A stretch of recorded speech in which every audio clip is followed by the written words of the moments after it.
2018 was a year where we saw a whole host of brand new aero road bikes grace the Tour de France. The likes of Specialized, Trek, BMC and Cannondale were all showing off their new machines with all kinds of wind cheating trickery going on.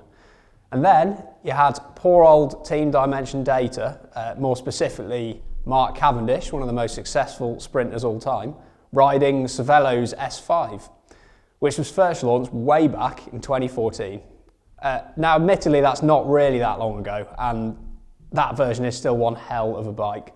But there were rumblings that perhaps the S5 was a bit behind the times compared to the latest wave of brand new aero road bikes. And Cervelo admitted as much themselves that they needed to catch up. Well, I think it was worth the wait, because after years of R&D and a complete overhaul of the S5, the result is this.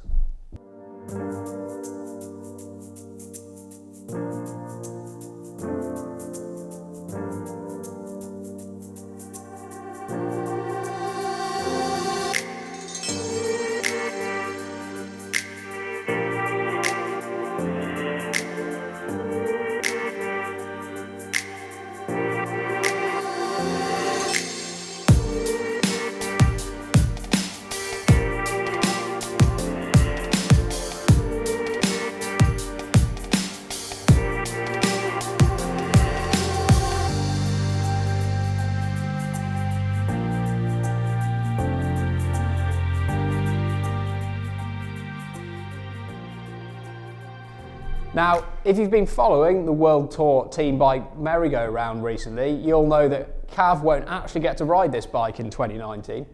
That's because his team has now switched to BMC, and instead it's going to be Team Sunweb that are going to be sponsored by Cervelo this year.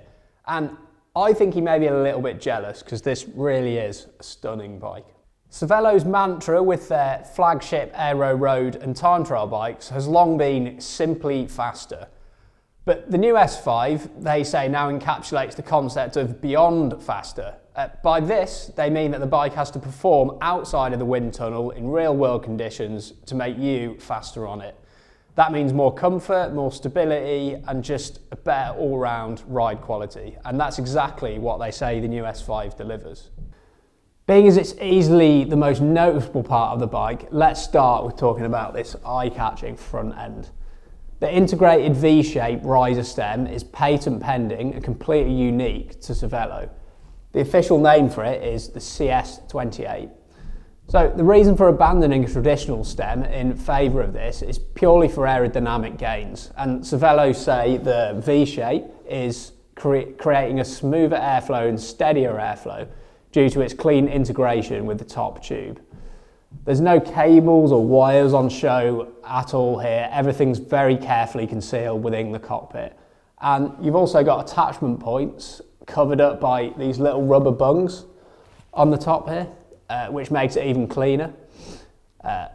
This is the Ultegra Di2 version, and as we've seen on a few aero bikes now, Cervelo have made use of Shimano's E-Tube Di2 handlebar junction port. So you charge it just by sticking a cable in here, also very clean and tidy indeed. The handlebar has also been redesigned with an airfoil shape that's been twisted from centre to edge, which Cervelo say improves the aerodynamics even more. Now, you might be thinking there might not be much room for adjustment here, but Cervelo say this arrangement does actually allow for a pretty wide range of fitting options. There are 5 different stem lengths to choose from, 4 different bar widths, 32.5mm of stem spacers, and 5 degrees of handlebar adjustment possible. Some of the more subtle differences with the new S5 are in the geometry and frame shapes, and as you can see here, the down tube is actually so close to the front tyre that it's been partially cut out around it. Moving to the rear, the seat tube follows the back wheel but has a much smaller profile than on the previous model. And then there are 2 bottle case positions on the down tube. The lower one, while possibly being a bit more difficult to reach, is said to offer lower drag because it's partially shielded by this huge bottom bracket area, which itself has been made even stiffer to the tune of 25%, Cervelo claim. It's also been dropped a little to create greater stability and lower the rider's centre of gravity. The other main geometry changes are that the S5 is now longer and lower with a reduced stack, lower handlebars and a longer reach. So even though that looks like a hell of a lot of seat post there, it's actually a lot to do with just how low the front end is. This is actually the lowest the seat post goes on our 54cm test bike. We'll be testing the S5 thoroughly over the coming weeks to see if it really is ahead of the game and Cervelo climb the fastest and most advanced road bike currently on the planet. We hope you've enjoyed having a sneak peek at the bike. Don't forget to like and subscribe to road.cc's YouTube channel for more of the same, and we'll see you next time.